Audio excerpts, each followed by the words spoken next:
Thank you, friends. Shabbat shalom and greetings to you all. Now, I hope you've been keeping clear of the mob and the mob mentality. Its dangers cannot be underestimated, but it's all mobs, an all mob mentality. And that can and often does include friends, government, groups, educational. Let's not forget religious mob mentality. It's everywhere. Now, in ancient times, we were blessed with a wondrous group of writings known as wisdom literature. It flourished in the Near East, with some of the earliest being Egyptian, going back to the 3rd millennium before the Common Era. It revolved around understanding or attaining wisdom, something we all can still strive for, and is most well known during the biblical period for books like Ecclesiastes, Psalms, the Book of Job, Proverbs, and others.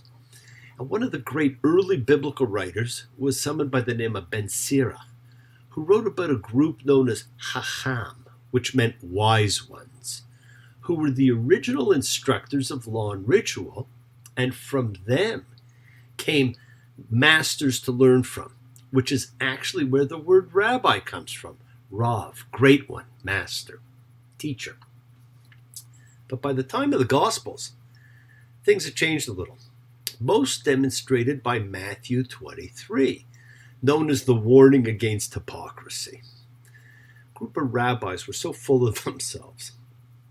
Matthew 23:1. Then Jesus said to the crowds and to his disciples, "The teachers of the law and the Pharisees sit in Moses' seat. So you must be careful to do everything they tell you, but do not do what they do, for they do not practice what they preach. Everything they do is done for people to see. They make their phylacteries, which are the tefillin, wide and the tassels on their garments long. They love the place of honor at banquets and the most important seats in the synagogues. They love to be greeted with respect in the marketplaces and to be called rabbi by others. Woe to you, teachers of the law and Pharisees, you hypocrites." Okay, maybe things have not changed as much as we think. Learn, but do so wisely. And don't forget, we have the worst day of the year coming up this week, the 9th of Av, Day of Destruction. And then, of course, next week on the 24th Saturday, the 15th of Av, one of the best days of the year, the Day of Love. It's such a desirable date that people book weddings even before they're engaged just to get that date. So this week, tears, next week, joy.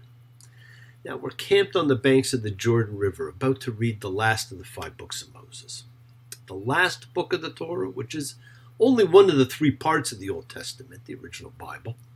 Now, the people have come together and gathered, just as we come together and gather, not as a mob, but as a collective consciousness of seekers showing faith, any and all faith, love, any and all love, as a community, a chavurah fellowship, expressing our nature of kindness, compassion, thoughts, feelings, hopes, dreams, and wishes that unites us all in this community house of spirit, Beth Ruach, sharing and bringing light, keeping fear at bay.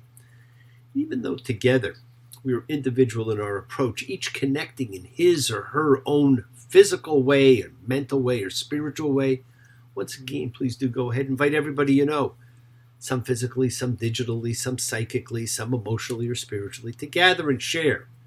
From Psalm 133, the Hine Matov, come together. Hine Matov. Shevet Achim Gam Yachad. Hine Matov U'Benai. Shevet Achim Gam Yachad. How good, how pleasant it is for brothers and sisters together. Community. Community. Community. Together. Let's all spread love, goodwill, and fellowship to the world. Remember, friends, this is your setting aside just a little bit of sacred time in your sacred space to honor and converse with whoever, whatever you happen to believe in. It's a part of your Kavanah. It's your intention that you put out to the universe. It is your goodwill. Let's take some time now. Let's send some of that goodwill, some light and some healing out to whoever you know that needs it.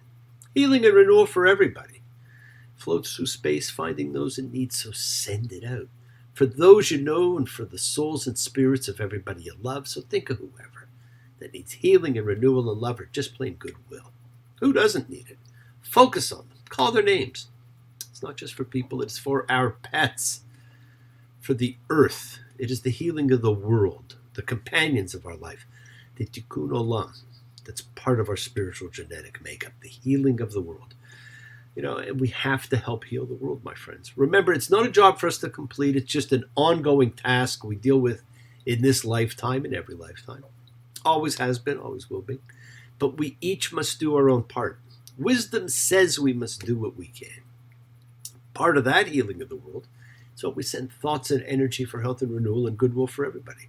They don't have to be sick. It's for those in our hearts and our minds. So let's just send energy out for the people of Cuba, for Cosimo, for Mark, for Lindsay, for Polito, for Kay, for Dave, and for Connie, for Frank, for Jim, for Matt, for Kevin and Ann, for Terry, for Aurelia, and the Bee. Friends, it is the kindness, the healing wishes, the goodwill and love we all send out. Just circles the world finding those in need. So thank you, each of you, for all you do, for all you care, because the world is a world of spirit.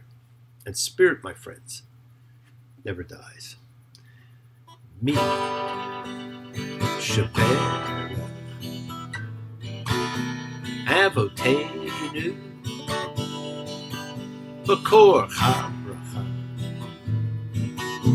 Mimotenu. May the source of strength bless the ones before us. Help us find the courage. Make our lives a blessing. The renewal of body. The renewal of spirit. Let us sing. Amen. Misha Baruch, let us all have our spirits renewed, because this is the great prayer for healing, which we call upon God to heal as he is healed before. Misha Baruch, may he who blessed, because all healing's a blessing. So let's all send and receive healing and renewal energy in our efforts to love, to share, to care, to grow. Now, we ended the story of the wilderness journey by seeing the people camped at the Jordan River. But we knew this wasn't the end. And we were left there with instructions on land distribution by tribe, by family. And the people were told to create towns of refuge, shelters from the storm of emotional retribution. 'Twas in another lifetime, one of toil and blood, when blackness was a virtue, the road was full of mud. I came in from the wilderness, a creature void of form. Come in, she said, I'll give you shelter from the storm. Places for someone who brought about the death of another to flee to be a place of safety, of shelter. Numbers 35:11. When you cross over the Jordan into the land of Canaan, you shall set out for yourselves towns of asylum. You shall have it. A murderer may flee there, one who strikes down a person in errance. So it's by mistake, it's an error. And the towns will be an asylum for you from the avenger. And the murderer will not die until he stands before the community for judgment. And the towns that you give, 6 towns of asylum you shall have. 3 towns you shall give beyond the Jordan, and 3 towns in the land of Canaan. Towns of asylum they shall be. For the Israelites, for the sojourner, and for the settler in their midst, these 6 towns shall be an asylum for everyone who strikes down a person in errance to flee there. But if he struck him with an iron tool and he died, he is a murderer. The murderer is doomed to die. The iron tool is designated as a weapon. It's designed differently. Stone is an improvised weapon. Wooden hand tool, like let's say a wooden mallet, is an implement meant for another purpose that has been appropriated as a weapon. The tool and its use. This law is based on intent. It's based on wisdom. And it's a law for all. We're going to read a lot more about it later. But this is where it ends. This is where the story of the journey ended. And now comes Devarim, the Words, the book of Deuteronomy. Deuteronomy 1:1. These are the words that Moses spoke to all of Israel across the Jordan in the wilderness, in the plain. This book is a speech. It's a farewell address.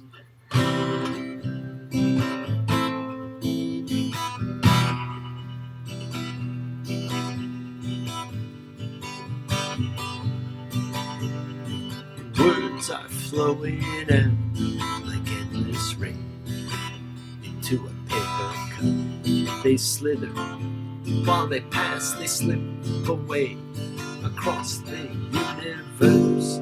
The book of words. Now, the narrative has come a long distance from the cosmic Genesis 1. Now, for the whole of the last book of the 5 books of Moses, it's a picture of a group of people listening to the speech of a man. No seas split, no angels appear. There are, in fact, no miracles at all in Deuteronomy. There is instead the retelling of the miracles, but a little less miraculously. Now, this is a very different book than the other books. In fact, the alternate ancient Hebrew name for this book means second law, or repetition of the law, and it's based on the Hebrew phrase Mishnah HaTorah Hazot, a copy or repetition of the teaching or law or Torah. Mishnah HaTorah, repetition of the law. And in Greek, it's Deuteronomy, because Deuteronomy is in fact a restatement of the law and the narrative of the 3 preceding books. In certain important aspects, it's a revision of some of the things that we'd read before.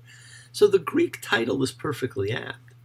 But Devarim, the Hebrew title, has the advantage of highlighting the preeminently rhetorical character of this book, which is structured as a series of long speeches delivered by Moses to the people, which also incorporates, as the opening chapter illustrates, prominent elements of dialogue, words of speech framed by words of oratory.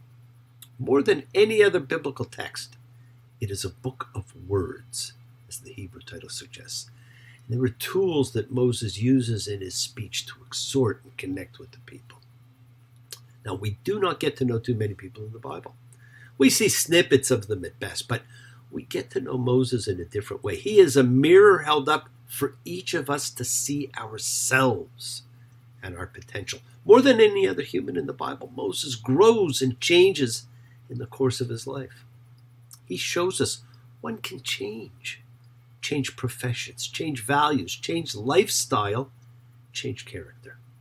One can grow and become stronger and better, as do you and you, all of us. As Moses makes himself more known by his great speech that takes most of this book, God becomes less known and more distant.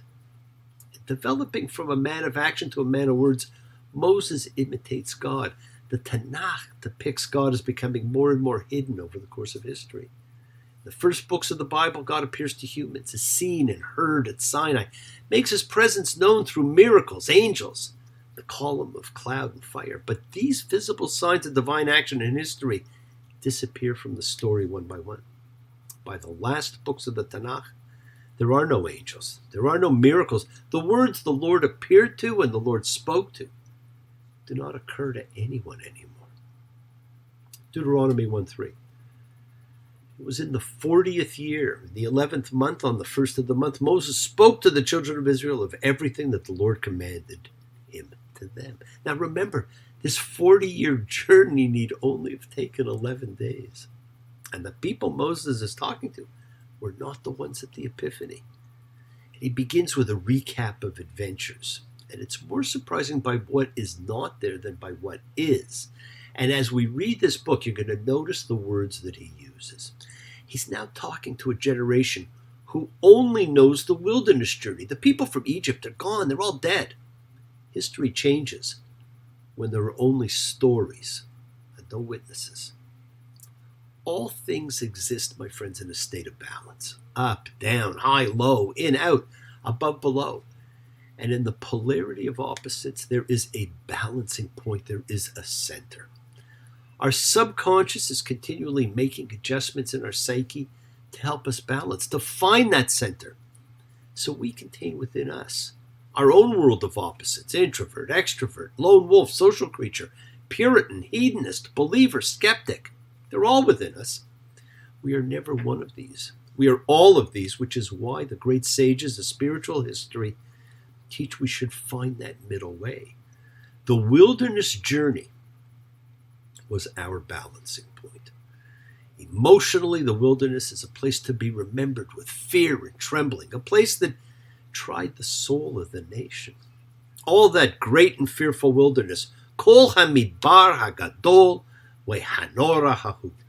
The terror of the wilderness will be carried forward in Deuteronomy, all the way to the Song of Moses at the end, which speaks of the wilderness land, the waste of the howling desert. Tohu Yaleil Yeshimon. We have survived the journey, as we do survive the journeys of our lives, and now the words. Yes, the world is sacred, so is everything in it. Express your gratitude. Light a candle, make a wish, celebrate your life and the lives of those you love. Share your feelings with them. Live free, be free, honor your freedom, be well, be happy, be blessed.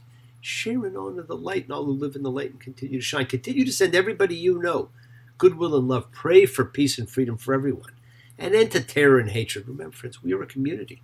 We learn together, we celebrate each other, we love each other, we share this ride together, men and women equally. So let's send out love, not fear, send out peace, harmony, goodwill, and healing to all who need it.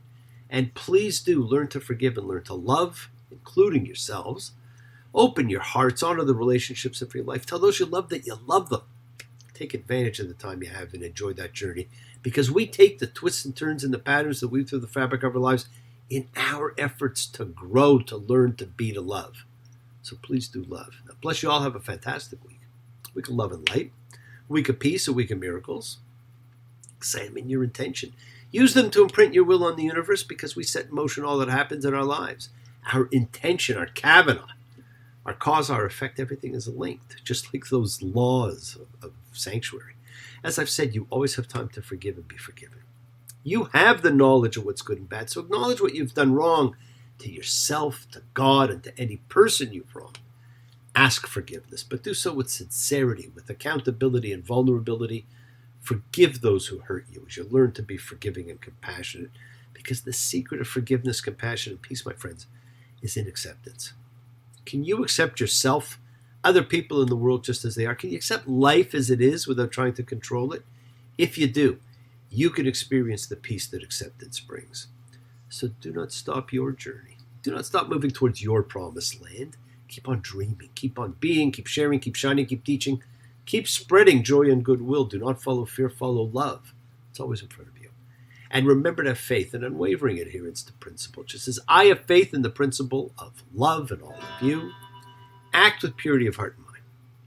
Despise none. Defraud none. Hate none. Cherish all. Honor every child of God, every creature of the earth. May all people know peace this year. May you nurture kindness and love everywhere you go.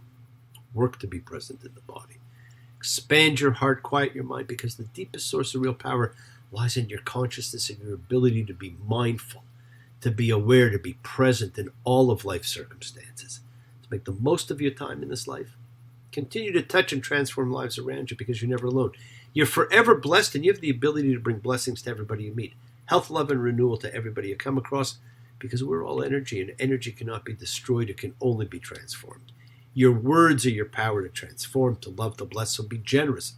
Bless others. Bless yourself. Love with the heart, because we're all part of a greater whole. And please embrace love, not fear, forgiveness, not anger, and be there for someone, because someone will always be there for you, whether you know it or not. Continue to explore faith and belief and what they mean to you. And never accept shame as a natural state, because whatever you feel others have felt, whatever you've experienced, others have too. We share together. We learn together. We help each other. We're each of us trying to find love and acceptance and support. We all have or could have that special someone in our lives. So find them. Tell them what they mean. And remember, you're never alone on your journey to your promised land. Keep forgiving those you need to forgive, and keep asking forgiveness from those you need to ask forgiveness of. Continue to ask why. Continue to honor and elevate the souls and spirits of those who came before. Continue to do your little bit to heal the world. We stand on the precipice of a new life, a new opportunity, a new land. A land promised to me, promised to you. It is there, and it is yours, and it is far closer than you realize. Somewhere over the rainbow, way up high,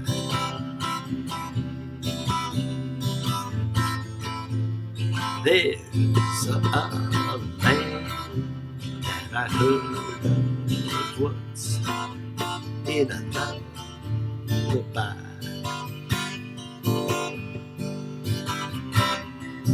Somewhere over the rainbow skies are blue,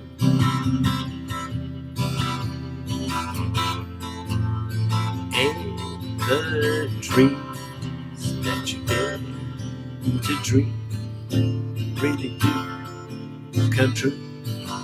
Over the rainbow is right in front of you, my friends. Thank you for joining me. Keep sharing the light, practice forgiveness, be thankful, be gracious, be kind, be loving, believe in yourself, continue to spread all the goodwill to the world, and continue to be the miracle in someone's life, and get ready next week for the Festival of Love. Shabbat Shalom and blessings to you all. Take care.